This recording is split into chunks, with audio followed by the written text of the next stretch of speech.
From our top secret broadcasting bunker here at Area 52, just outside of Bentonville, Arkansas, this is Pastor Mike, and I'm online, and I am live. And the big question on my mind is, it's like reading through the Psalms. You'll see this over and over. How long, O Lord? How long? Until the fruition of all things. I like that word, fruition. It just kind of rolls like grapes because it's based upon the word fruit. Until the fruition of all things. And there is going to be a time, the Bible tells it, we're seeing literally the Bible come to life right now. How long is it going to be before these things come to pass? That's what they sat around with Jesus in Matthew 24 and wanted to know, Lord, show us. Show us, when shall these things be? I mean, you said that considering this temple, not one stone would be left upon another. So you show us when this is going to happen, when this is going to take place. How is it going to be? And for those of you of a preterist or / amillennial persuasion, I will just simply tell you that not all the stones have been thrown down yet. So I wouldn't be so rash and jumpy to say, it's already been fulfilled, it's already been done. Somebody sent me an email. I was just kind of scanning it a while ago, and I probably won't be able to find it now. It says, hi, Pastor Mike, I pray you're well. Thank you very much. Happen to be doing pretty good today. Need a little guidance. I've run into a group of KJV Bible believers. I hope you didn't hurt them when you ran into them. Whom I've been enjoying fellowship with, but have recently run into a snare. That's because they probably laid it for you. They are standing strongly on the teaching that Daniel 9 has already been fulfilled. Not that the Antichrist has been revealed. Really? So who is he? Sounds to me like preterism, but they say not. Anyway, because I'm not very familiar with the teaching, I'm on a fervent search in Bible study to get a firm foundation on the matter, as the matter is huge. I'm not asking for a full exposition of the matter, just maybe a few clues on how to study or a previous watch under PBS. These seem to be good folks, and I want to be a Berean and respond in love with Scripture, but remain slightly confused as there are partial and full preterists, etc., etc., etc. Thank you for any input. Rachel, I did a thing, in fact, several years ago, back when I first started doing the Watchman broadcast. I had this teaching that, God had helped me with several years even before that on how to study the King James Bible. And it's all rules that you'll find in the Bible. I took a course in Bible college. What was it called? Anyway, it was about how to study the Bible. And I remember I did poorly in this class. I mean, I think I dropped the class. But anyway, it was, read commentaries and study the languages and get to know the archaeology and all this stuff. And I'll be honest with you, I think at that time, that was sort of the start of the fall and failure of Mike Hoggard, because I was being trained to look everywhere else except for the pure Word of God, purified 7 times. But anyway, what I'm going to tell you is study the Scripture, and the Bible gives the rules of how to study. Number 1, here a little, there a little. That's in Isaiah 28. And whom shall he teach doctrine? To whom shall he give understanding? And he says here a little and there a little. And so you read a little bit here in the Old Testament, read a little bit here in the New Testament. And all of a sudden what will happen, God will start connecting these things for you, because Isaiah says, seek ye out the book of the Lord, none shall want her mate. And anybody who tries to tell you that, well, that's in the Old Testament, that's not for us. There's a mate in the New Testament, and they are perfectly paired together. There are no contradictions in the Bible. And I've heard King James Bible believers say that there are contradictions in the Bible, and if you don't rightly divide and do it this way and that way, the Bible's all messed up. I don't buy that, not for a second. I think the whole of the Bible speaks to the whole of God's plan, no matter what book or chapter you're reading in. Here's another principle that you see in the Scripture. You see it in the book of Job. You see it in the Psalms. There's 2 witnesses here that declare this rule. God speaketh once, yea, twice. And clearly in the Bible, you will always see a partial fulfillment of what God said. That usually pertains to like the first coming of Christ. And so this may be where your friends have ran into just a roadblock here, or a barrier, or a stumbling block. To say, well, you know, back in, you know, here this back in AD or BC 300, you know, this happened and that happened, and you know, we know that by history.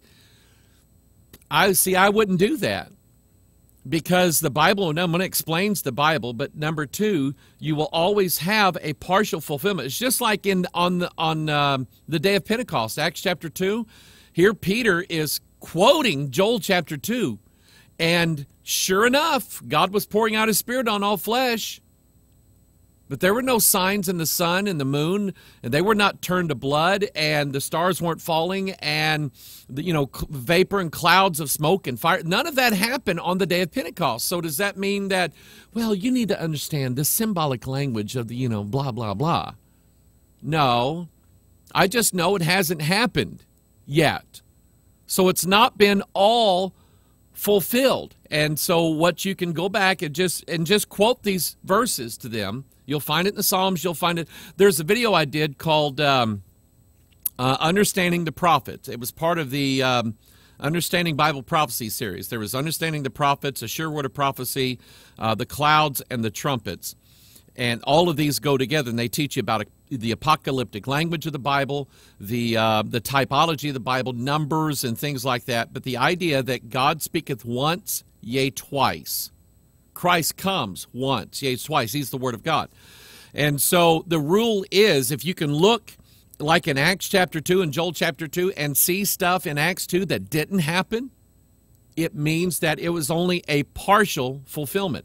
Luke chapter 4 and Isaiah 61. Here Jesus is opening the book of Isaiah, and he's quoting from Isaiah 61. He stops right in the middle of a sentence and closes the book, and he says, this day is this fulfilled in your ears.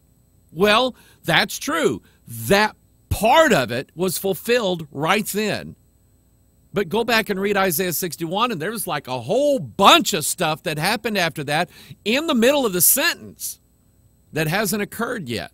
So just kind of use that as your guide. How close are we? And I'll tell you what, you guys are on the ball today. You watchers out there are on the ball. Here is somebody, Gary, sent not the downstairs Gary, sent me another. He said, Pastor Mike, another symbol from the show Revolution. I've not seen that show. I just don't have time to watch all of these TV shows now that are putting out all this stuff. I'm starting to get caught up on the Agents of S.H.I.E.L.D.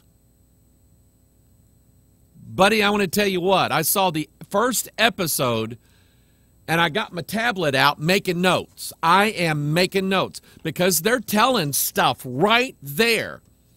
But anyway, I have not seen this show Revolution, but I get the concept. A revolution is coming, people.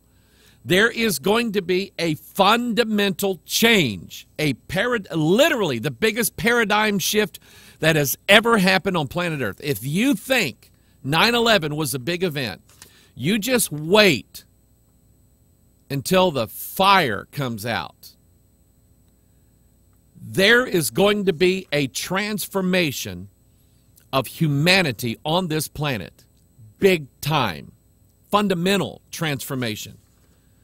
And so he says the symbols and themes in this show are getting very interesting. Anyway, he sent me, I'm going to go low tech with this one. I didn't have time to put it in my slides today. This is my low tech PowerPoint here. Can you see that? Let's see here. Let me shed a little light on it. Here we go. There we go. Now, it just so happens that I recorded the Watchman broadcast yesterday for next week. And this, if I'd have gotten this, I don't know, when did this come in? Last night at midnight. So, yeah, okay. I would have used this symbol because It is absolutely, it's everything that I talked about yesterday. We're talking about the divine spark. By the way, did you read my tweet? Did anybody find out what the official name of the Walmart logo is? I was just, and a watcher sent that in to me today. You guys are on the ball. Man, I appreciate you. But anyway, that logo there from this TV show Revolution, it's all this futuristic, post-apocalyptic, and there's a cabal. Just from what I understand, there's like a secret society that's behind everything, and on and on. And then that's what you have in the TV show, the Agents of S.H.I.E.L.D. You have basically a secret society that is letting the secret out. Now they've always been here. That starts out this way. It's just unbelievable. They've always been here. The heroes and monsters. Now they're being revealed to mankind. And already, first episode, there's some guy that's working on some secret formula to make humans into gods, into superheroes. How many times have we seen that before? The 4,400 heroes and all of these other comic book type TV shows that are promoting human godhood. And I'm watching. By the way, I am making notes on the Agents of S.H.I.E.L.D. And this idea of the shield comes up. And I went, you know what? I think I get this. I think I know what's going on here. And there's a bunch of stuff in my mind. I'm not ready to talk about it yet because I don't have it clear yet. But in 1 Samuel chapter 17, I want you to find the shield. Okay? There's just a little bit there. But look at how the shield is represented in 1 Samuel 17. And hopefully you'll get it and you'll kind of see where I'm going with it. Remember that the name Rothschild, the Rothschild family, it means red shield. That also is in the Bible. It's in the King James Bible. That's where it is. I'm telling you, I will spend every broadcast, every sermon, every Sunday school lesson, every Pure Bible study. If I do a man on the street interview, a Prophecy in the News had me out. And you remember, before I went out there, I had you guys help me pray that somehow, some way, I'm going to say the words King James Bible. And I did. They haven't had me back since. I don't know if that's why. I don't know. Maybe I'm just an idiot. They don't want me on their show anyway. Maybe they're too busy. But the King James Bible, I am going to tell everything that I can find out about that book, because I think that book is the guidebook for us in these days. I think rather than adopting the Bible college training that I had that says, now this was written several thousand years ago, and it meant something to them back then, but unfortunately we've lost some of the meaning, and we've also lost some of the words that are written in the original manuscripts, and so on and on. And so what we don't have is an absolutely pure, complete record of everything that God said, which really violates the Scriptures. That just kind of goes against everything that God said about what He would do with His Word. I am of the firm belief, scripturally, that the book that you and I hold dear, the precious stone that you and I hold dear, is more relevant and right now than it ever has been in human history. Why? Because even when God proclaimed to Israel things that were going to happen, the New Testament tells us that those things were only a shadow of things to come. And so while, yes, it was God's word back then to them, and it was perfect then, but all of the meanings for them back then was merely a shadow, which, by the way, those of you who are Hebrew roots persuasion, who tell everybody, well, the only really way to understand the Bible is to go back and understand it the way the Hebrews understood it back then, 2,000, 3,000 years ago. We got to get the Hebraic mindset in order to understand the Bible. Number one, show me a Jew in the Old Testament that ever understood the Bible. Number two, that idea and everything that God did back then, the scriptures plainly say it was a shadow of things to come. Foreshadowing. You've read that in literature. I'm going to read this story. It doesn't really have much to do with what we're talking about today, but I thought it was interesting. Beer and Bible Ministries. What would Jesus brew? Oh, this makes me mad. Bibles and booze. Congregations across America attempting to attract new members with beer. And remember what beer is.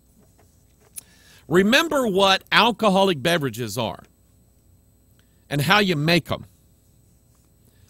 You have to make them by letting the stuff, whether it's the barley and the hops or the grapes or the potatoes or the rice or the corn, you have to let it rot and turn to corruption. That's what you have to do. So wine, whiskey, beer is basically the corrupted form of what popped up out of the ground. Something to think about just as a principle.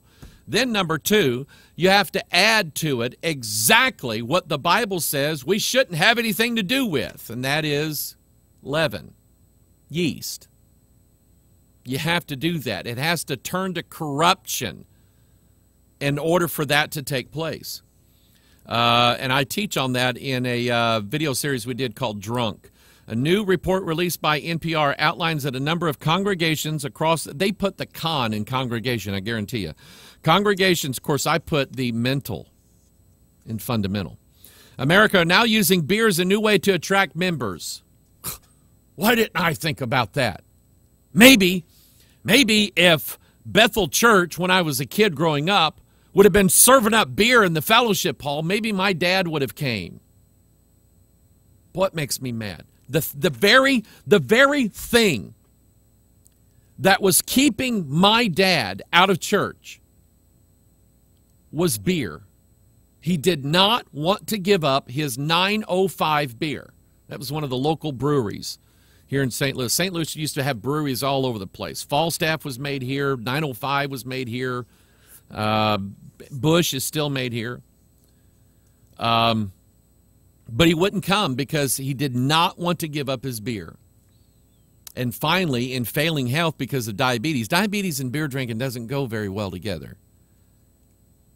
He finally asked God to take it away from him, and God did. But it makes me mad. The effort is an experiment in finding methods that will appeal to those who otherwise would not set foot in a church. Did you know that that's not our responsibility? Jesus said, and if I be lifted up, I will draw all men unto me. Not a draft on tap. Some beer-based gatherings are held right in the church building, and others are hosted at the local pub. One of the locations highlighted in the report is Fort Worth, Texas, where church and a pub sponsored by Pastor Phil Hines of Calvary Lutheran Church is held each week at the local bar. Approximately 30 to 40 people meet. Weekly gathering, which includes Bible readings when they're not burping and hiccuping. Fellowship and communion all over pizza and beer at Zio Carlo Pub. The Regional Council of the Evangelical Lutheran Church in America recently recognized church in a pub as a synodically authorized worshiping community. Didn't really say that they were doing it by the Bible. In 2014, another area pastor plans to expand the concept throughout the Dallas-Fort Worth area. Now, all you have to do to decide in your mind whether this is right or wrong, study two words in the Bible. There's three words, but there are two groups. Wine, strong drink. Study those. Study them in the Bible. You know what you'll find out? That there is a link between strong drink and false doctrine. It's there. And you can support it. You can pat yourself on the back all you want to. You can say, well, I don't have a problem with just have a little drink every now and then. That's nothing wrong with a beer every now and then. Why, if Jesus came to my house, I'd sit him down and say, hey, Jesus, want a cold one out of the fridge? You're corrupt. That's what you are. You're corrupt. You're very, very corrupt. And you don't believe the Bible. And I'm going to get an email, somebody mad, saying, how dare you say that about me? And listen, I'm not preaching to you guys that are nodding your head and saying amen. I'm preaching to you guys that ain't nodding your head and ain't saying amen. That's who I'm talking to. You put down that rot gut stuff and get your Bible out, and you find out you won't need that stuff anymore. I just use it to calm my nerves. That's what the book of Psalms is for. Now, get ready for this. And I mean it. You guys are on the ball. You guys, I mean, you've done this. You have made the Pastor Mike Online live broadcast today. Okay? This is your day. This is from theindependent.co.uk. Jaw-dropping breakthrough hailed as landmark in fight against hereditary diseases, as what's called the CRISPR technique heralds genetic, here's the word, a genetic revolution. We're fixing to have us a revolution. By the way, what was it I was watching the other day? Person of interest. No, was it? Something like that. I think it's person of interest. And there was a character on there that was going, we're ready for a second revolution. We're ready for it. You know what? I think it's going to happen. I think a time of fire is coming. I really do. Well, bless God, we're going to be raptured before that happens. Really? You want to bet on it? No, not really. I am, and you'll hear my comments this next week in the Watch Me broadcast, and it's actually leading into what I'm going to say 2 weeks from now. I think that there is a fiery trial that is to try us. I didn't say it was 3.5 years. I didn't say it was 7 years. I believe that there is a fiery trial that is to try us. And I am undoubted about it. Now listen to this. A breakthrough in genetics, described as jaw-dropping by one Nobel scientist, has created intense excitement among DNA experts around the world who believe the discovery will transform their ability to edit the genomes. You know what that is? Editing the book of DNA that God wrote. God wrote a book. And in his book, he said, ye shall not add to the words of this book, and ye shall not take away from the words of this book. If you add to the words of this book, I will add to you the plagues of this book. If you take away from the words of this book, I will take your name out of the book of life. That's what he said. And I have been telling people, not because I'm some super smart, great prophetic guy, I am reading the signs in the Bible. I'm looking, I'm doing exactly what Jesus told to do, and he said, discern the signs. And I have been telling people there is going to come a time when they will figure out how to splice the genome, add stuff to it, take stuff out of it, and the breakthrough of the revolution has come. So, their ability to edit the genomes of all living organisms, including humans. Why all living organisms? Because, as it was in the days of Noah, all flesh had corrupted itself on the earth. The development has been hailed as a milestone in medical science because it promises to revolutionize the study and treatment of a range of diseases. Diseases cause death. Death needs to be cured to fulfill what the dragon spoke in Genesis chapter 3. From cancer to incurable viruses to inherited genetic disorders such as sickle cell anemia and stupidity. No, I added that in here. I added that. For the first time, scientists are able to engineer any part of the human genome with extreme precision using a revolutionary new technique called CRISPR, which has been likened to editing the individual letters on any chosen page of an encyclopedia without creating spelling mistakes. The landmark development means it is now possible to make the most accurate and detailed alterations to any specific position on the DNA of the 23 pairs of human chromosomes without introducing unintended mutations or flaws, scientists said. The technique is so accurate that scientists believe it will soon be used in gene therapy trials on humans to treat incurable viruses such as HIV or currently untreatable genetic disorders such as Huntington's disease. It might also be used controversially to correct gene defects in human IVF embryos, scientists in vitro fertilization embryos. In other words, go in and alter the child before it's even born. Wow. And we're there. We are, let me see if I can show you the graphic here. Here's another, I wonder if I have the story loaded up. Do I have that? Yeah. Here's what I'm going to move that over here. And I'm going to show you the graphic of that. This is, you take the DNA, you cut it open, and then in here, this little part right here says the insertion of extra DNA. Right here.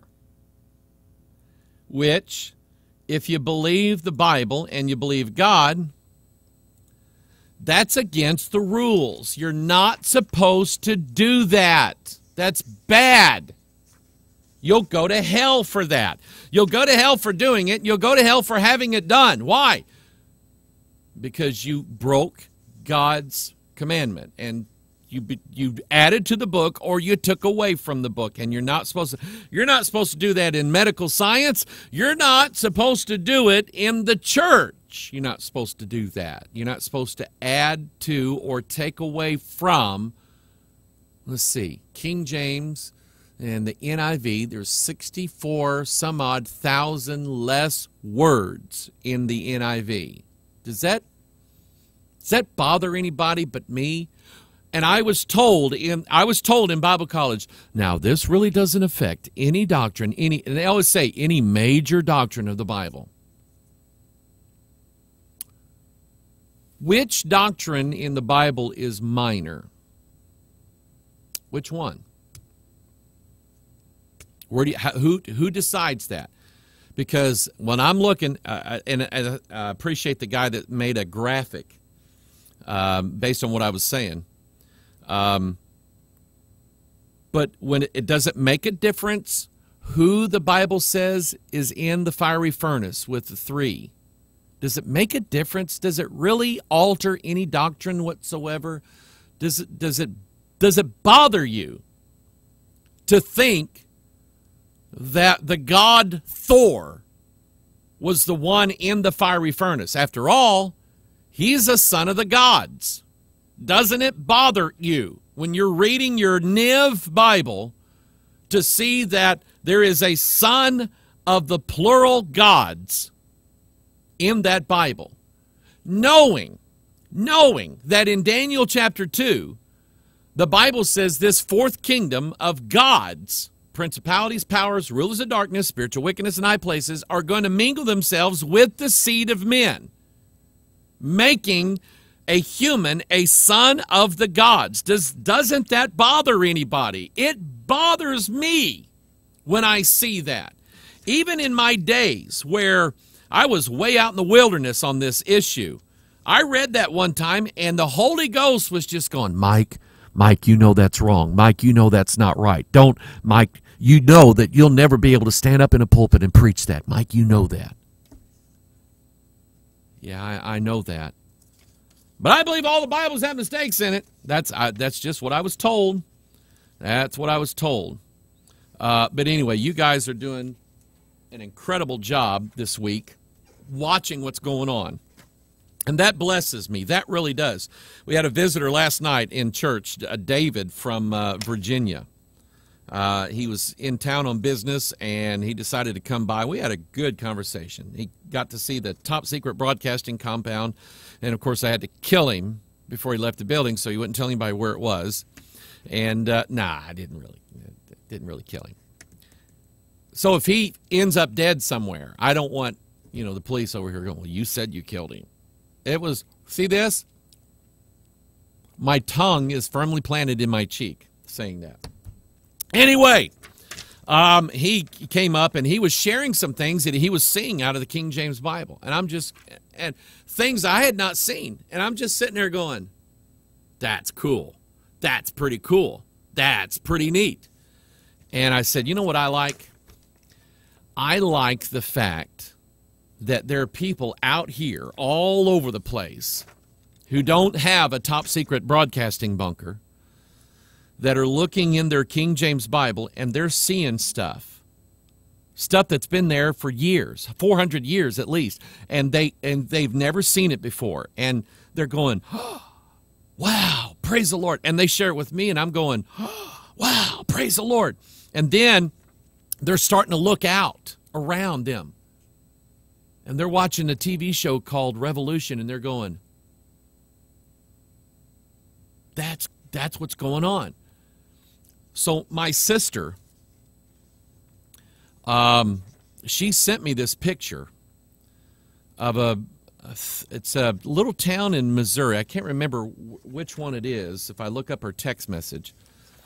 But it's one of these little towns that has a post office, a Baptist church, and a Masonic lodge, and a Casey's General Store. And that's all they have, basically.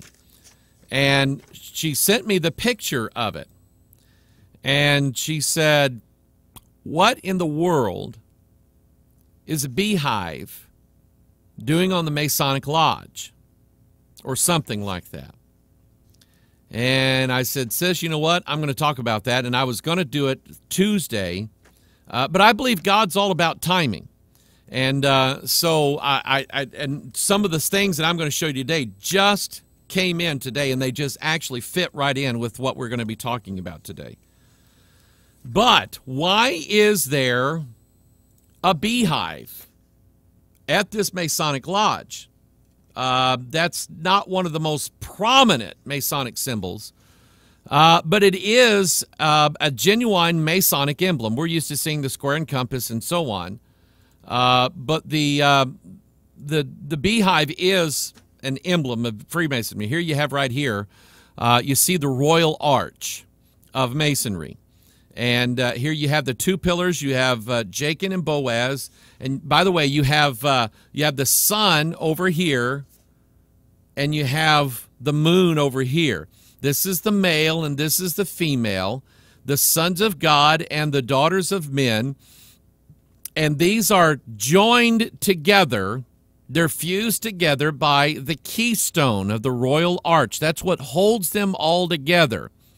Then, of course, you have the all-seeing eye of Jay-Z.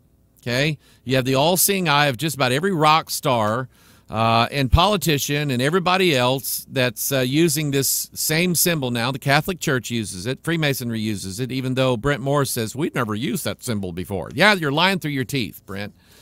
And then right here in the middle, you have a beehive with all these bees flying around it. Now, again, Masons won't tell you the real meaning of their symbol. They won't tell you that. They're going to lie to you. They actually have a book that says, in fact, it's in several of the books. I have Mackey's Encyclopedia. I have Morals and Dogma.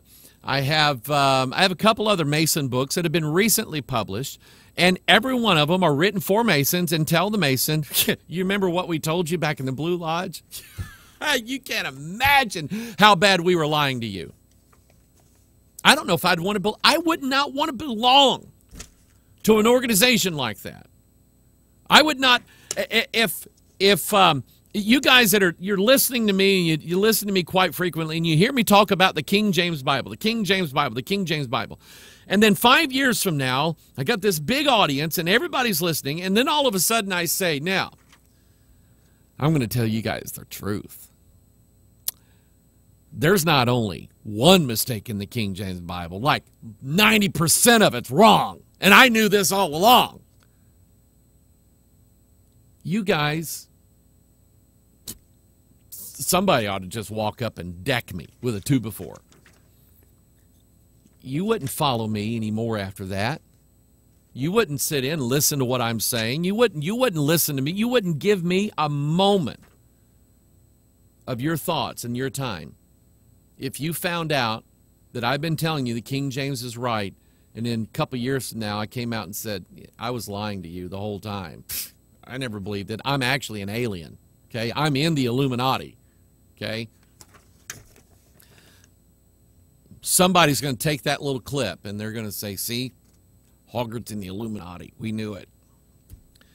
I will tell you right now that there will never come a time out of my mouth where I will say, now the King James Bible is, see, I can't even say it. It's never going to happen.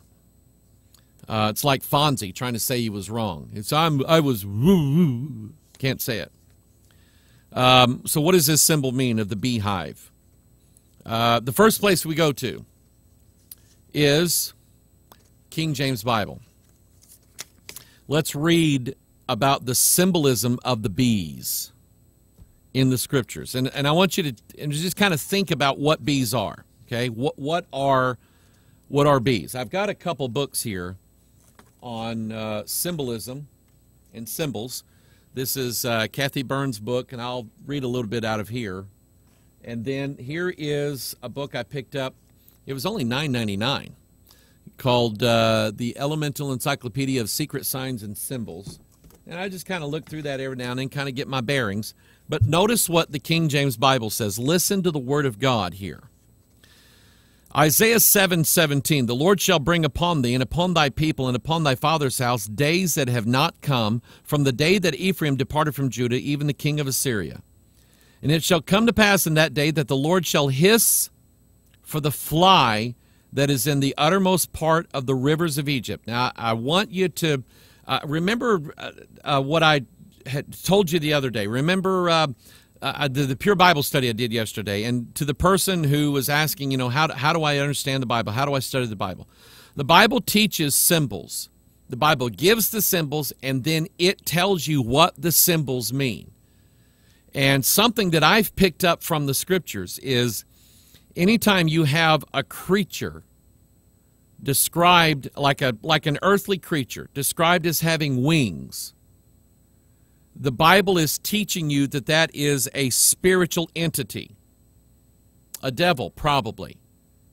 And you say, now, did you make that up? No, I read the parable of the seed and the sower. The parable of the seed and the sower actually gives symbols, and then Jesus teaches you how to understand the symbols. He actually tells you what they mean, because he says the fowls of the air came and devoured it. And then when he gives the meaning of it, he says Satan comes and devoured it. There's your connection right there.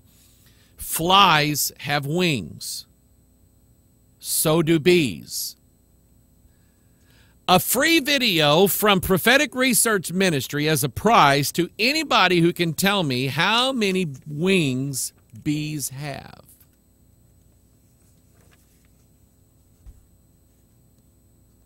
I thought they only had 2. I did. They've got 4 wings, 2 pairs on each side, okay? That gives you a clue right there. So God said, and when the Lord says he's going to hiss for the fly, number one, I believe the literalness of the scripture. No doubt in my mind about it, because back as it was back in Egypt, one of the plagues that was dumped on the Egyptians was what? Flies. And, here's the thing. Flies really, unless they're horse flies, if you've ever been bitten by a horse fly, oh, I hate those things. Thank God they're not as fast as regular houseflies, because you can swat horseflies. Man, I hate those things. They're mean. But I believe that Egypt was overrun literally with flies. That's the partial idea, the shadow. But I also believe, he said, that God's going to hiss for the fly that is in the uttermost part of the rivers of Egypt. So think about things that come up out of the water spiritually. And when I say spiritual, I don't mean like metaphorically, it doesn't really exist. I mean spiritual waters, like the beast rising up out of the sea.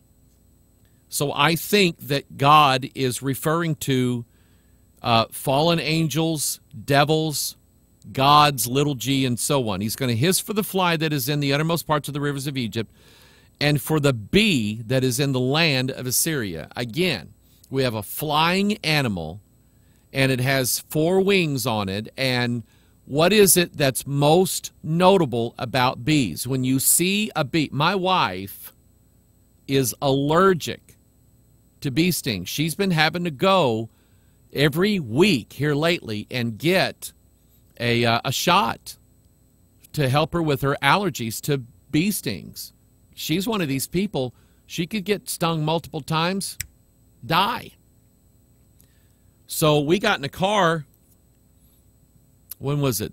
Might have been this morning or yesterday or something like that, got in the car to come to the church, and just as she got in and sat down, a bee flies up out of her seat, the van seat, not her seat, flies out of the van seat and flies over toward me, and she goes into a panic.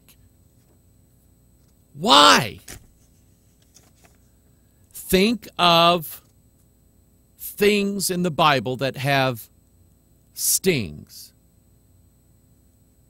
Scorpions, Revelation 9. Bees, Isaiah 7. Death. That's what that symbolizes. The sting of death. God is going to curse this world with the sting of death because it's sin. The sting of death is sin. And what is the strength of sin? The law. So why do we have 10 toes on the image of Nebuchadnezzar? Because there are 10 commandments that have dominion over our flesh, and that dominion is going to come to fruition and rule, not only just rule over us, but rule in us. Take over completely, mingling themselves with our DNA. And some of you make the analogy. What are the inoculations, vaccinations? Okay. I'm kind of split. I know there's pros and cons of both. And when I had to go to Kenya, when I went to Kenya, I had to get, you wouldn't believe the number of shots I had to get. I'm fine. I endured it. Nothing fell off of me. I don't have cancer or anything like that. But it was a necessary thing in order to do what I did over there. And I'm going to go back. But anyway, and I know that I know that there's mounting evidence of the danger of vaccines. And I think that at some point there is going to be something that is going to pierce mankind. And I think that has everything to do with the mark, all right?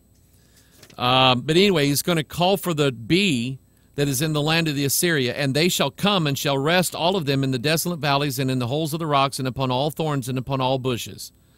Deuteronomy 1:44. And the Amorites which dwelt in that mountain came out against you and chased you as bees do and destroyed you. Or you see this now? They put people to chase because no one having encountered, let's say, a paper nest or whatever, hornets, or hornets are actually wasps, but bees, when you encounter bees, you don't just go away.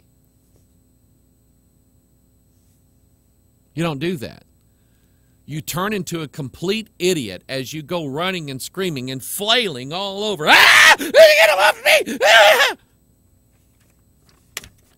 Little bitty animals like that. Little bitty animals. And God said, I chased you. The Amorites, who were giants, chased you as bees do and destroyed you in Mount Seir, even unto Hormah. Psalm 118, verse 12. Listen to this. They compassed me about like bees. You know, he's talking about the wicked.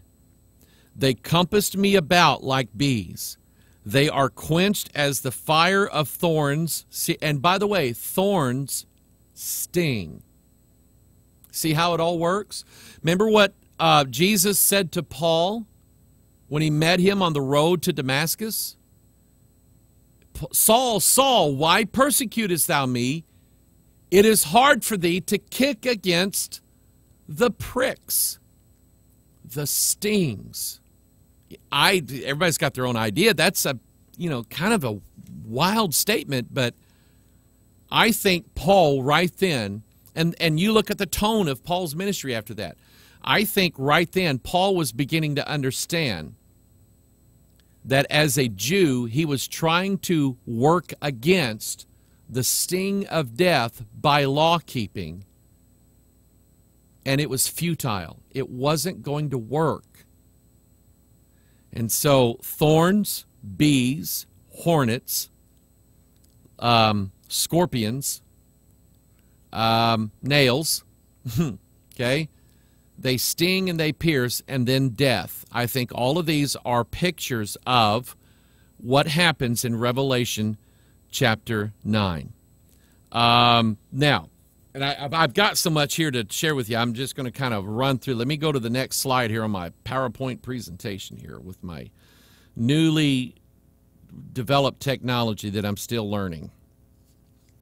The Merovingian kings used, and the Merovingian kings used the bee as one of its primary symbols. Why the bee? I think because of its relationship to number one, masonry, but number two, if you remember the idea of the Merovingians and where they came from. You know the story, and I've kind of told this before, but the idea was that their king Merove of France was the son of a human woman and a leviathan, a sea monster or a sea creature. You get this? Even if that story is a myth, we know what that myth is based upon. Genesis chapter 6, the sons of God, these beasts and the daughters of men coming together. And so here's the idea that King Merove, whether literally or he is just perpetuating the story that had been told, somehow, some way, he has this godlike right to reign as the Merovingian bloodline, because he has literally the bloodline of the gods in his veins. And so that's why you have the symbol of the bee showing up under the Merovingian kings. You'll see it in other shields. Think of that idea of a shield. There's a shield right there. That's what we're looking at. The shield sort of being the forerunner of things that are coming down the road. Now, one of the most notable things about bees, of course, is where they live. And that actually was the symbol that was on the Masonic Lodge. It had the bees, but it had the hive. And I want you to notice now that the symbolism of the hive. Look at the shape of it. And just drop the conspiracies for a minute. Isn't God amazing to develop these creatures who have a brain that is smaller than a pimple on my nose, and yet they repeatedly design the most complex, uniform structures that can be seen in nature? It absolutely blows me away for some idiot to say Now, this took them billions of years to develop this technology. No, it didn't. God put it in them. God put the blueprints of how to build their hives in their genetic structure. They do this by nature. It was already there with the first bee. But understand the whole hive concept, that here you have this dwelling here of these hexagons. The number 6 plays into this very heavily. So you have this dwelling place of hexagons, and all of the bees they're very communal. Not all of them, but a lot of bees are very communal, which means that they go to the community worship center. Okay? They are commutarianist. They believe that it's all for one and one for all. They believe that the hive doesn't belong to just one bee. It belongs to all of the bees together. And they are extremely communal. They all are brethren of the same bloodline. It's like Masonry. We believe in the brotherhood of all mankind. Really? That only works if you all have the same Father. But think about the hive and who's in charge of the hive. Monica from Texas sent me this idea today, and I said, you know what, Monica, I'm going to use that. She said it's like the Borg, if you know what that is. Anybody here watch Star Trek? We are the Borg. Resistance is futile. And when this is from Star Trek. I am Barack Obama of Borg. Resistance is futile. If you remember about the Borg, they were this, I kid you not, they were this species of aliens that were half biological and half robotic and computerized. And what they did was the Borg were into assimilation. The Borg traveled around in this cube. You know how many sides a cube has? 6. Okay? So it's a hive is what it is. And literally that's how the idea was developed amongst those who were writing the Star Trek script, was the Borg are this hive species. And they go around assimilating civilizations. They find a planet. If there are humanoids on the planet, they invade the planet. They turn everybody on the planet into Borg. They assimilate them, and now no matter who you are or who you were as a species, you are now Borg. You're part of the collective of the Borg.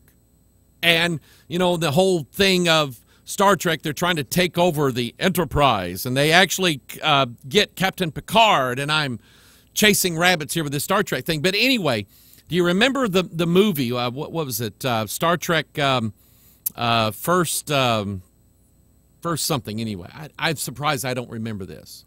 First Contact. You find out that there is actually an entity that controls the Borg, that controls the hive. It's a woman.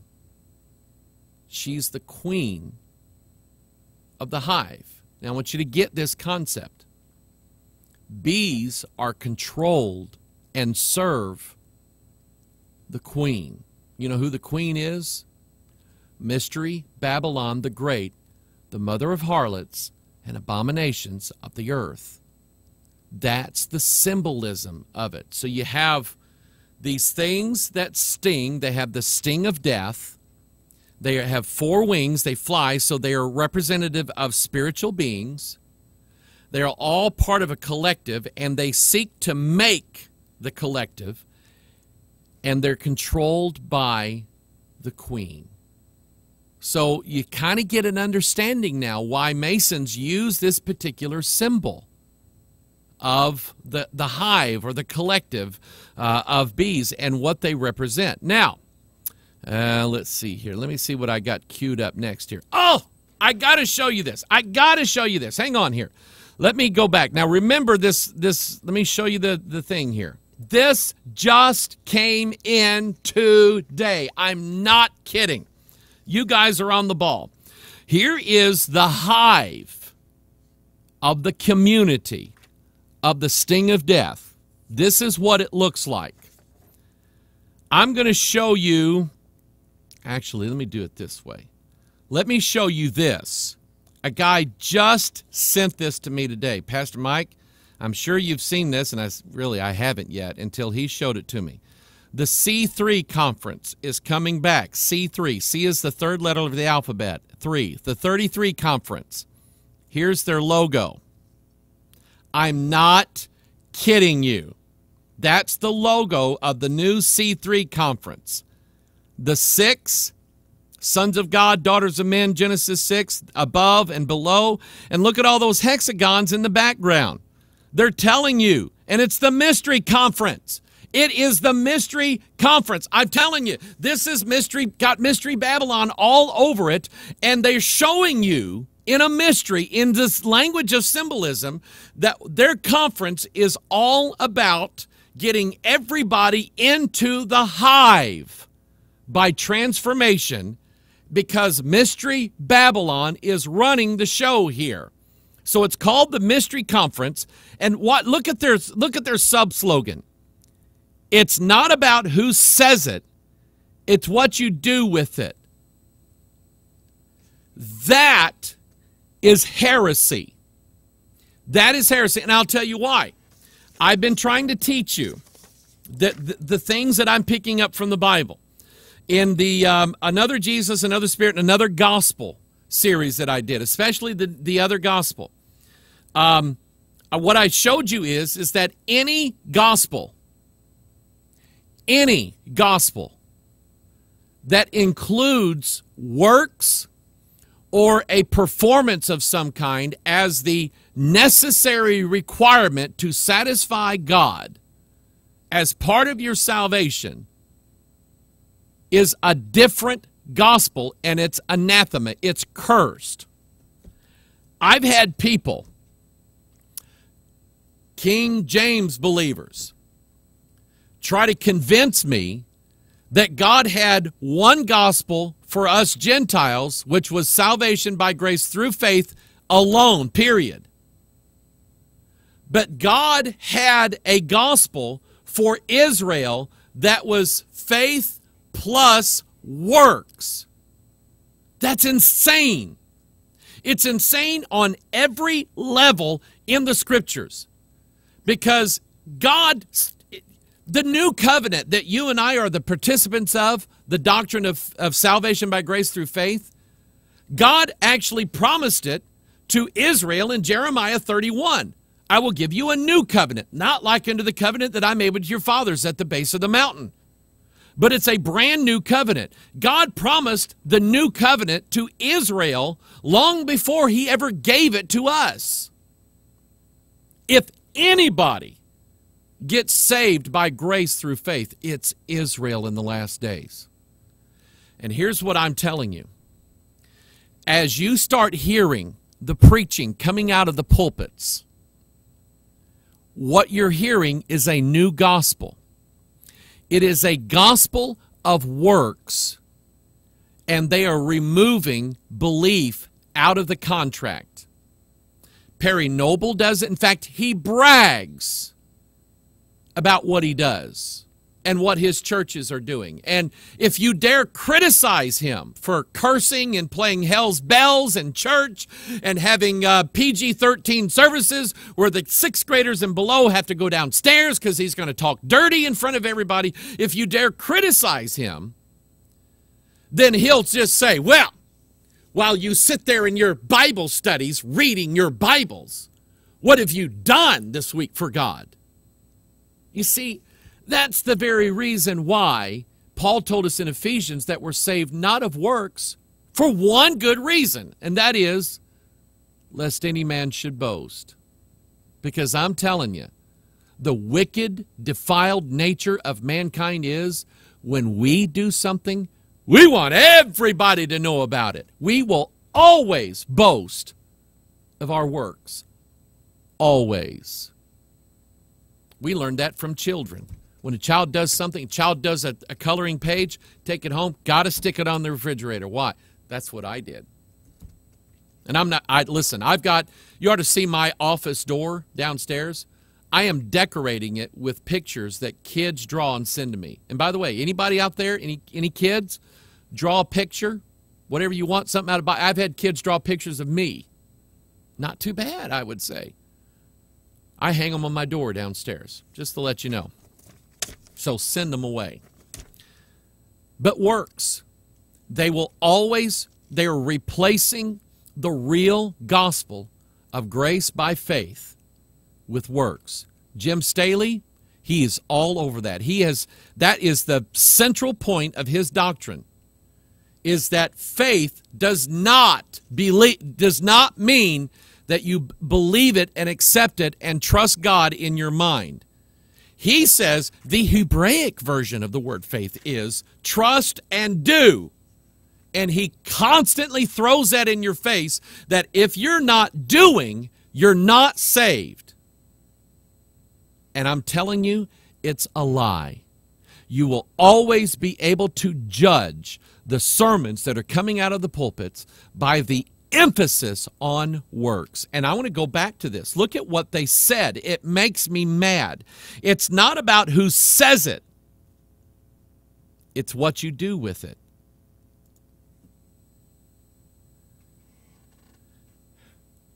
Who says it is the Lord God Almighty.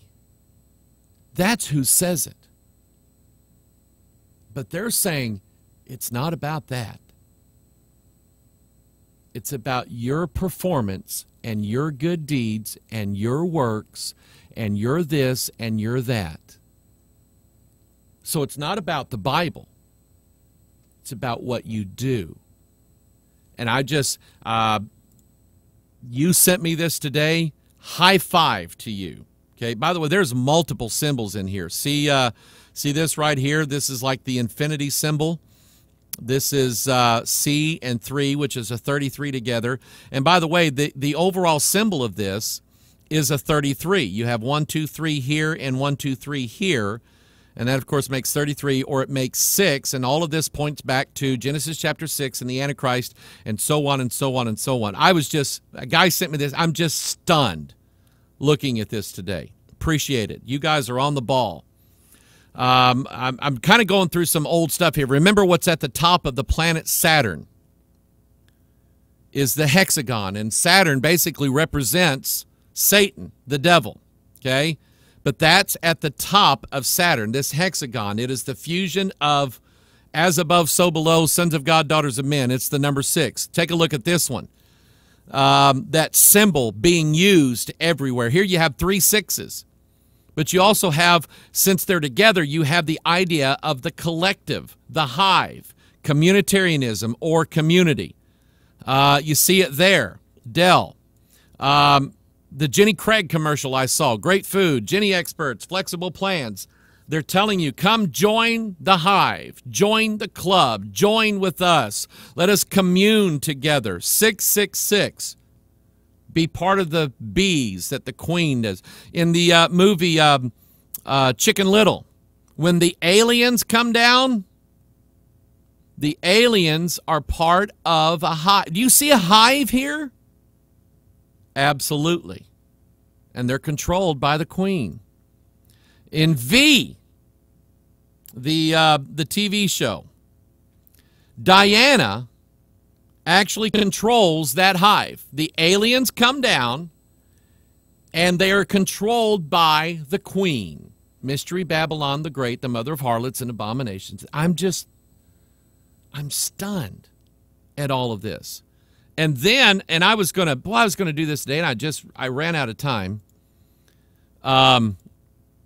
Here's another one. I talked about this here a while back. The underground church. Get it? Join the network. Join the underground movement. Join the collective. Join the hive.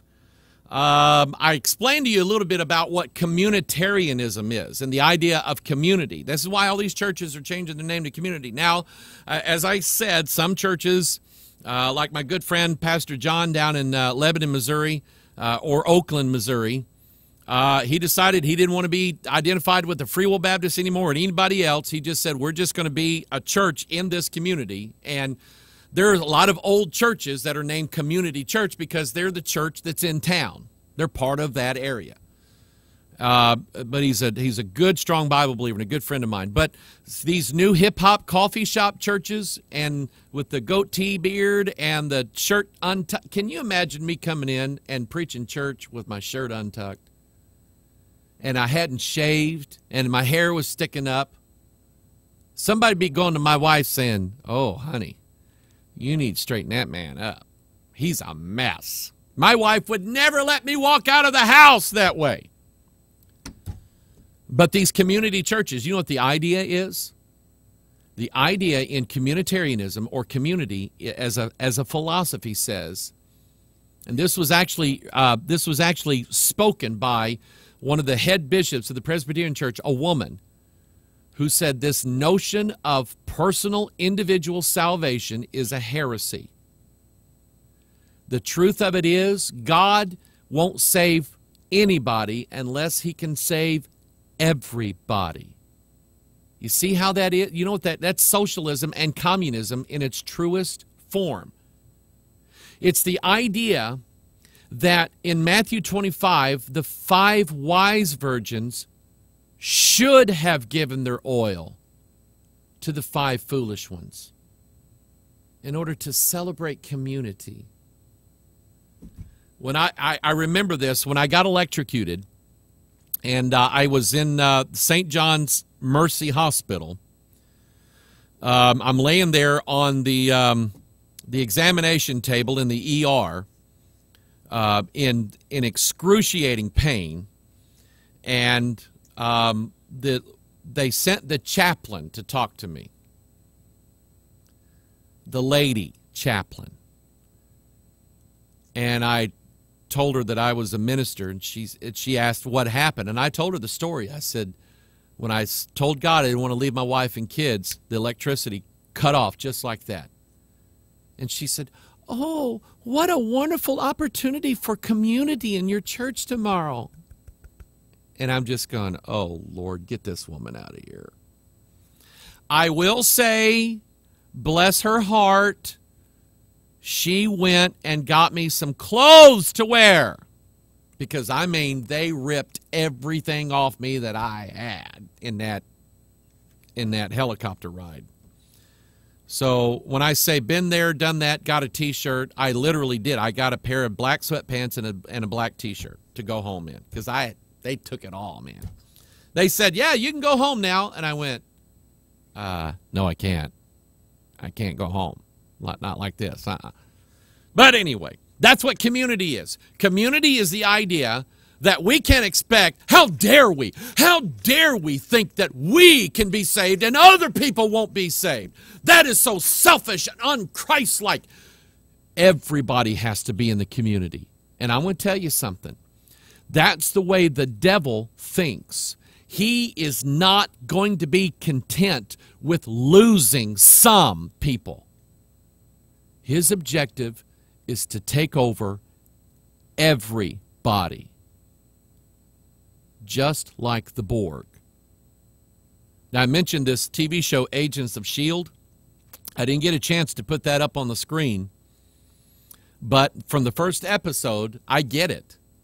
Here you have this secret society, this secret organization, and in their headquarters, their mobile headquarters, you have these hexagons all over the wall. That's the Hive Collective. And they have the sting of death. Now, let's see what else is coming up here. Ah! The Walmart logo. Did anybody do their homework, or did anybody find out what the name of the Walmart logo is? I am not making this up. I got sent this. It was actually sent to our regular email account. My daughter Lindsay goes through the emails and she sends them out wherever they go. I don't see all of the emails. If it's an order or something like that, we get so many in a day, I can't read all the emails. She sent me this one. "Dad, you got to check this one out." She asked me a while ago, "Dad, you get that email?" I said, "Yeah." The Walmart logo. I just went, "Oh!" Because I've looked at it before, and I'm going, you know what? I think that is 3 up and 3 down. You can actually, if you stare directly in the middle of the Walmart logo, you can see the hexagon in the middle of it, all right? So stare directly into the sun. But there's 3 up and 3 down, and you have a hexagon there, okay? It's called, I'm just trying to figure out how to say it. The official Walmart webpage. This is from Bentonville, Arkansas, where we're broadcasting from today. They call their logo, it's a Q&A, because if you are a contracted company and you want to use the Walmart logo, they say, here is how you can use our logo. We have rules, and they have a frequently asked question about the Walmart logo. And so they say, what is the name of the logo that you use? And the answer is, it's called the Spark. And I went, dun, dun, dun. I get it. I'm stunned at this thing. They call this logo the Spark. Now, I'm going to read to you why, because the question is, why the Spark? Does it have a special meaning? This is from Walmart's website. Listen to their answer. Yes, it has several. It's a symbol of the spark of inspiration Sam Walton had when he opened his very first store. Now, I don't really think Sam Walton ever said, I've got a spark in me. I think God's calling me to open a retail store to sell cheap goods. Okay? I think this is made up. But I think that they're trying to get the idea and the concept out there. So it's a symbol of the spark of inspiration Sam Walton had when he opened his very first store. It's a symbol of all the great ideas that have helped develop our company over the years. Are you ready for this one? Drum roll, please. And it's a symbol of the inspiration that's inside all of us. Dun, dun, dun. You get, that's exactly what I've been saying these past couple weeks with the power of the flame. The divine spark is this little piece of no good thing that is in everybody. And as with Sam Walton, the spark erupted to a full flame of a multi-billion-dollar corporation. Sam Walton, I know a pastor, Pastor Ellis Doyle, good friend of mine. I love this man. Pastored in Bentonville, Arkansas. We were there. We went there and preached several times. And he worked for Sam. He knew Sam Walton. He said he's a good guy. He's probably lost, but he was a good guy. But he said when he died, his regret was that he didn't have time to open up another store. What shall it profit a man if he shall gain the whole world, lose his own soul? But so the spark, Walmart, I've been telling you that there is a reason why all of a sudden you're seeing the similarity of logos and slogans and symbols everywhere. There's a reason why. It is all about perception without awareness that is going to lead mankind to make a choice. That's the power that they have. I want to show it to you. I want to go back to the Walmart logo. By the way, it's called the Spark. Oh, by the way, let me read this to you.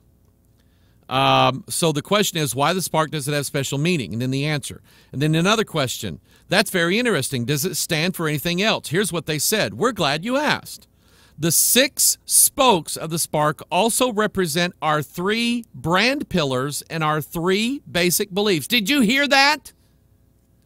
They themselves divided up between 3 and 3, sons of God, daughters of men. Right there on Sam Walton's corporate website. Now, let me show you this. Let me show you their slogan again, okay? It is, you see the spark, the 3 and the 3, 33 or 6, however you want to look at it. And their slogan is Walmart, save money, live better. Now, think about that. Think about live better. Think about your humanity right now and the way you're living, and Walmart says that you can actually live better. Now, I'm going to show you something else. Your jaw, if you've not seen this before, hold on to your jaw. I was up in Michigan going from Detroit to Lansing for the Club O Prophecy tour.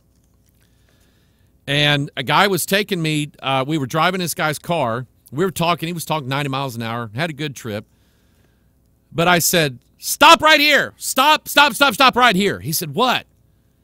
And I saw a billboard on the side of the highway between Detroit and Lansing from the Michigan Masons. Share the secret. And the square and compass. And I'm going, and believe it or not, I was on the Club of Prophecy tour telling about the secret of Masonry. So they apparently gave me permission to say what I was going to say, because I'm going to share the secret. But I'm going to show you something. If you've not seen this before, share the secret, MichiganMasons.org. You see the square and compass with the G in the middle there. Look down below that. There's a little saying. You may not be able to read it, so I'm going to scoot up to it. Are you ready? Masons, live better. That is the exact same slogan as Walmart. Walmart, save money, live better. Masons, live better. Walmart, live better. And they both have a nearly identical pattern of symbols. You see the 3 up and the 3 down. Let me do this.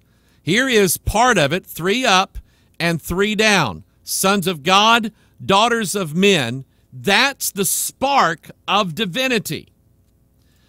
Here's another one. A guy sent me this yesterday, and I got here yesterday morning, and I included it in my notes in the Watchman. I just stuck it in there because I'm going, I got to look at this one. This is 4G. This is Sprint 4G, LTE. You know what the LTE stands for? Long-term evolution. That's what it stands for. And then it's the Sprint Spark. And I want you to notice the logo, the symbol. Sons of God, daughters of men. Their slogan is identical to Walmart's. Their idea is live better, long-term evolution. I'm stunned at this. And then you have this idea here. These are actually triangles of fire. The fire coming down and the fire coming up. That's what that symbol represents. That's what fire looks like, by the way. Fire is almost always in the shape of a triangle. You know, starts out wide here, and if you know how to build a fire, you put the wood in a triangle. Okay? Just don't put it in your eye. All right? You put the wood in a triangle, and it burns. But fire itself has a triangular shape. By the way, there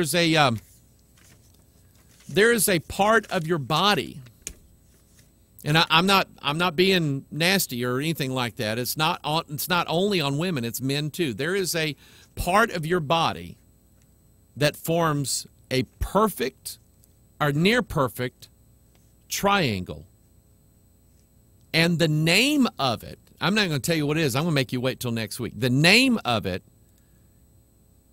is entitled. It was named after a sacred place. I'm not kidding. Okay? You'll see that in next week's Watchman.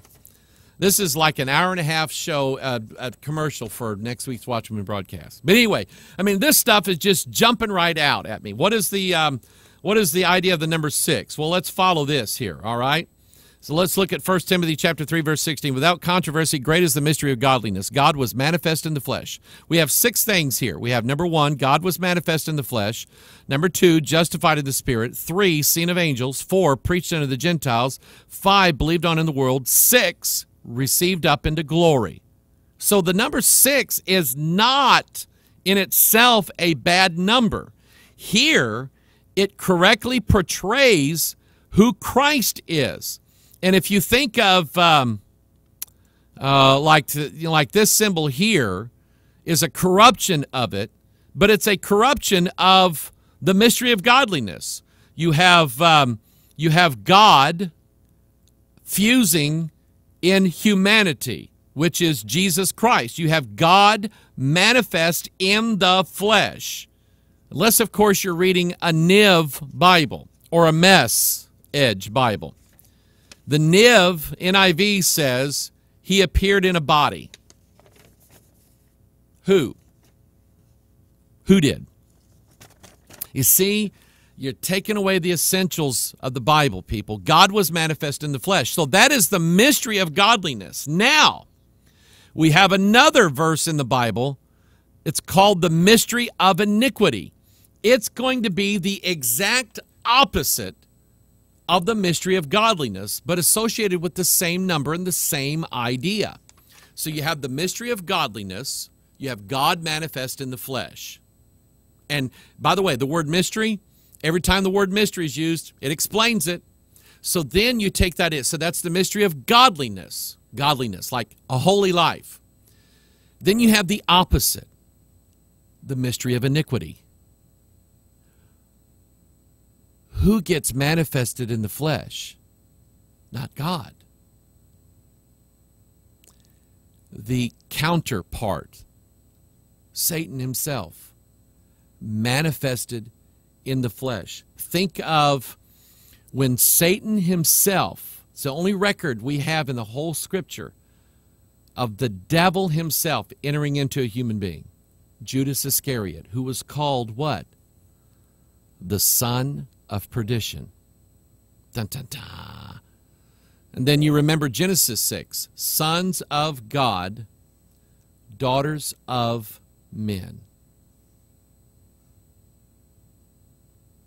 They shall mingle themselves with the seed of men. Why? To enable man to, thou shalt not surely die. A contradiction of what God said to give immortality to mankind. And so, number one, appreciate my sister. My sister's turned into a right-wing fundamentalist, conspiracy factualist, can't watch a movie now the same way, seeing symbols everywhere. I say she's turned into it. I mean, we all she went to church just like I did here. She heard the teaching and the preaching just like I did. And she said, you know what? I see it. And I thank God for that. What else do I have? Is that it? Is that all I had? Do you see what's going on? Do you see what's happening in the world? That stuff, these symbols, these logos, listen, I don't know. God took me out of the date-setting business a long time ago. You cannot imagine how little time I spend trying to find the day and the hour.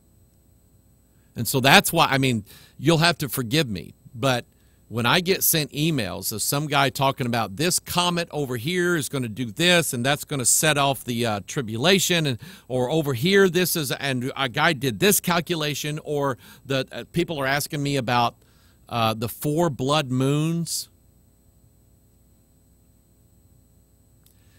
Forgive me if I don't spend a lot of time with that stuff, because I truly believe God did not call me to try to be the first guy to find the day and the hour.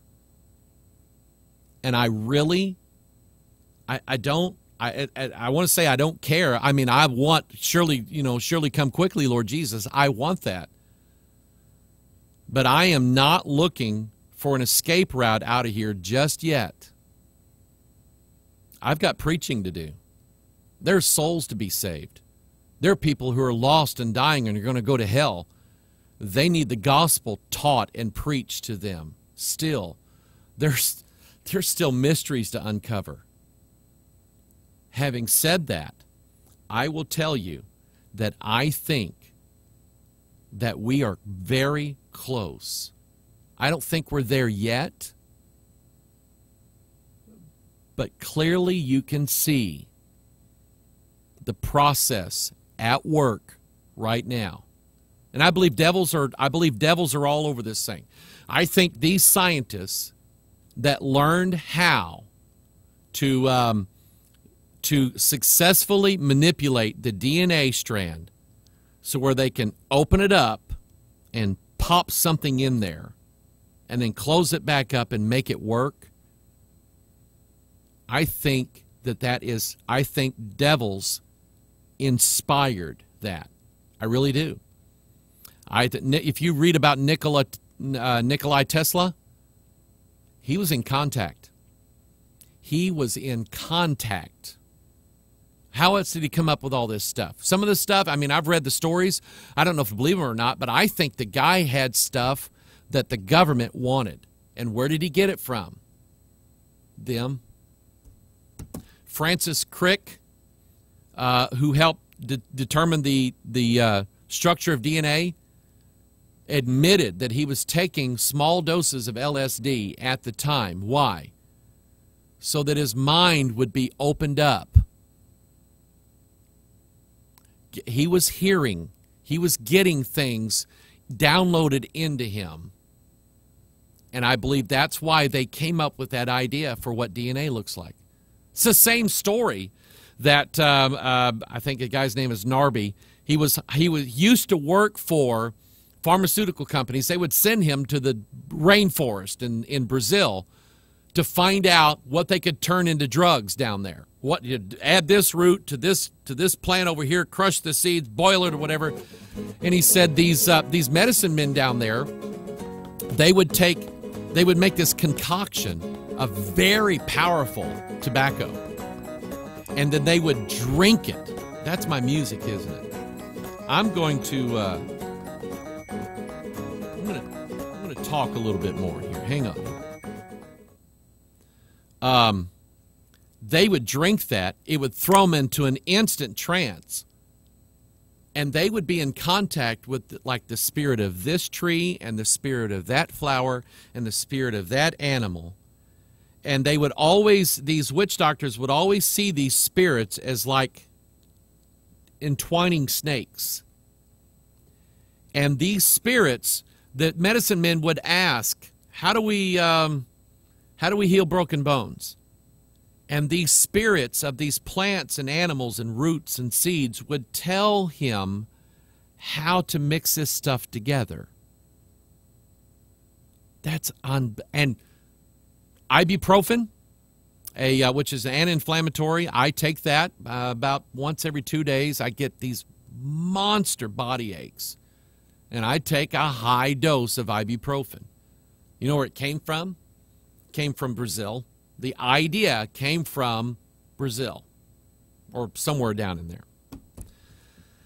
But I think that we are on the verge, literally, of what's going to happen. And I think this Bible is not just the best guide. It's the only one that's right 100% of the time. If you want to waste your time reading the book of Enoch or anything else, knock yourself out. I don't have that kind of time to waste. I want to know more about what's in here so I can tell everybody it's right here. And I think there's going to come a time, and naturally we all have this idea that God, they're going to cut the internet off and we won't be able to do this and that anymore. And people are saying, Pastor, what are you going to do? Well, then I'll just go preach like God called me to preach. But until then, I'm going to try to reach everybody that I can to tell them that in such a time as we don't have any more electricity, thank God your King James Bible requires no batteries. Open it up and read it. And God will show you just like he shows me. You know what I want to do? I want to read, a couple of emails. Can I do that? Wow, there's a ton of them here. Let's see. I'm just going to pick a couple at random. Now we got more of them coming in. Appreciate it, everybody. JD says, look at the Sprint LTE pic again. You see the sun in the background. Yep, there's an X on it. I think it may be an X flare. The evolution I believe they're talking about of humans is going to come from a blast from the sun. JD, I'm not saying no, but I would be interested in knowing why you said that. I'm curious. I'm not going to say, oh, wow, I think that's... I'm not going to jump on it. I'm curious as to why you say that. And so if you get any email on that, just let me know, okay? Let's see here. Oh, Tom says, I just thought of something I noticed and thought about long ago. In Sam's Club, there are many house brand products called Members Mark. Interesting. Gary says, I'll have to deal that he's asking about send me a link for streaming audio. He has HughesNet. Yeah, I'm on satellite at home.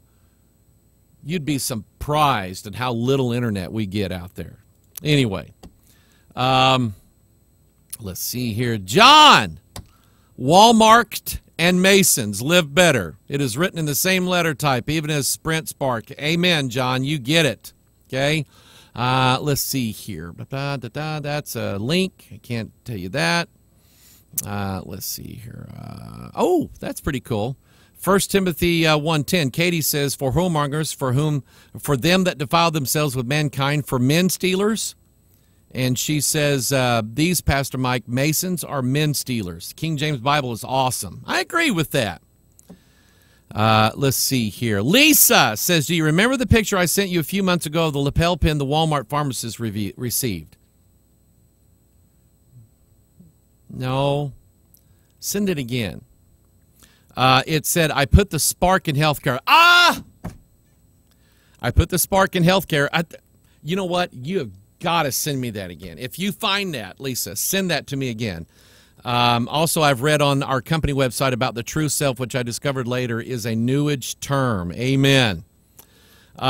Sam says, God bless you for the work you and your church are doing up there. Thanks to your teaching, I've learned many things. Please, I have a question. In our church, we are taught that if we are praying and don't have words anymore, we should call the name Jesus repeatedly because the name Jesus has power. Is that okay? No. It's not okay. Well, how can you say that? Say the name of Jesus over and over. It's got power. It was Jesus himself who told us, do not, when you pray, use vain repetitions as the heathen do, for they think they shall be heard by their much speaking. And I'll tell you, the research, if you do any research in the occult, into occult meditation, contemplative prayer, somebody sent me a thing about soaking prayer. I'm going to look into that. You will find out that the way to empty your mind and get in contact with this familiar spirit is by the repetition of a word or a phrase or even the name Jesus. Sam, I don't want to sound mean. I don't know your church. I don't know anything about it. But you did not read in the scriptures that when you ran out of stuff to pray, you just simply say Jesus over and over and over and over and over and over and over. You did not read that in the Bible.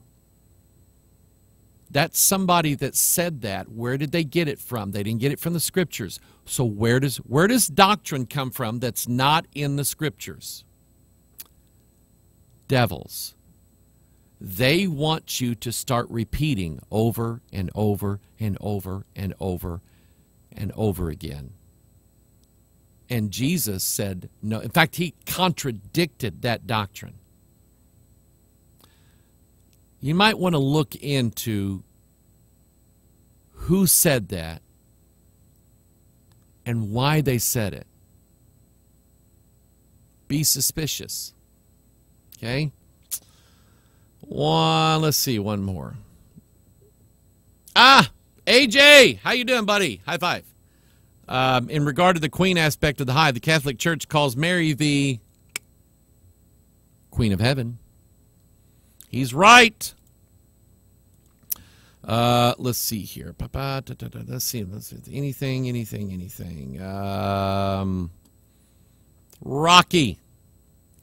Hi, Pastor Mike. I heard you speak about how people who like dark places are of the devil. I'm so confused because I like dark rooms and sitting in dark rooms watching TV. Dark rooms relax me. I don't like lighted up rooms. My question to you is, does this mean I'm going to hell? Of course not. I never said that if you like. Now, here's something you said, and it's normal. You said, I like sitting in dark rooms. It relaxes me. There is a physiological reason why. Is that the pineal gland literally is an eyeball inside of your brain that detects light and darkness. When it detects darkness, the pineal gland releases this chemical that starts putting you to sleep. That's why you feel relaxed. I don't have a problem sitting in a dark room to like relax. I turn the lights out at night when I'm ready to go to sleep. Why? Because my pineal gland receives that input that there's no more light, so now let's put this guy to sleep.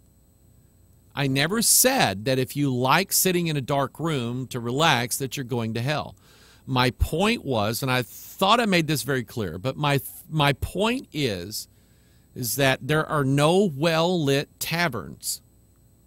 And usually, evil deeds go hand in hand with darkness.